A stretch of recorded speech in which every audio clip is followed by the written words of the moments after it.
Hey guys, let's do a brake hose on Transit Connect. It's going to apply to a lot of years. Let's put the old tripod down here so you guys can see me work. Got the wheel off, 19 millimeter lug nuts. Right here you have a nut that connects your brake line to your brake hose. That's 11 millimeter. I did heat it up with a little gas station torch. I didn't have to bust out the oxyacetylene. Now we want to take this little clippy deal off so we can get our line out. All right, we got this guy here, and it's pretty rusted in. Sprayed it with PB Blaster. Let's get to work.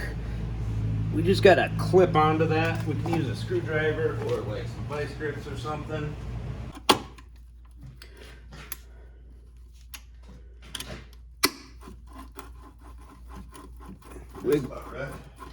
Wiggle jiggle.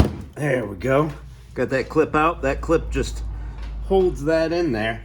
So now it'll come right down and out. The reason we're changing this line is it broke off right there. I already got my fitting out of the caliper.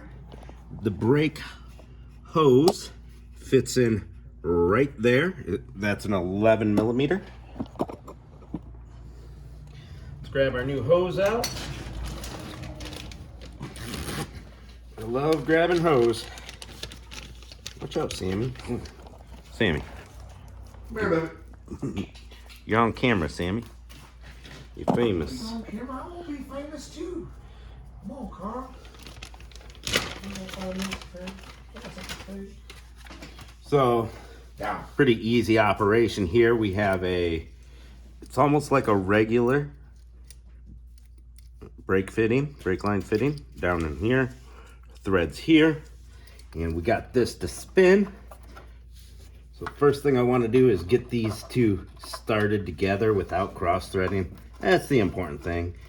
Don't cross thread them. And looks like we got a clean start there. Now that our start is clean, we want to shove that hose up and get our clip back in there.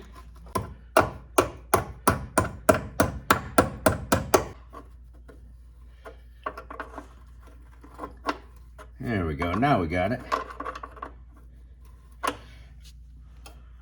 Beautiful. Now we start our other end, and there's a little notch for it to go in.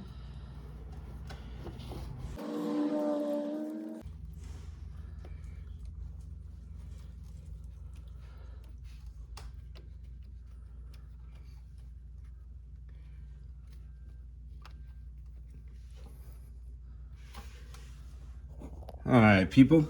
So we lined up the two little ears on the brake hose. Got this started. There's a little notch that this tab goes into as you tighten it up. So we're gonna get them nice and tight. This fitting up here is tight. This fitting here is tight. We're in the grooves. And this bleeder ended up having to tap on a 9 millimeter. She's a little rusty, but after I broke it free, wasn't no problem once I got the socket nice and tight on there. I just put some vice grips on it for easy opening and closing during bleeding. Filled up the brake fluid reservoir. You can see it right there. Jamie's gonna get inside and pump the brakes a few times to get the juices flowing. Go for it, Jamie. He's gonna pump it until we see some fluid. We also have a little pumper tool. Sucks the brake fluid through. It's always handy, but we're just gonna do it this way.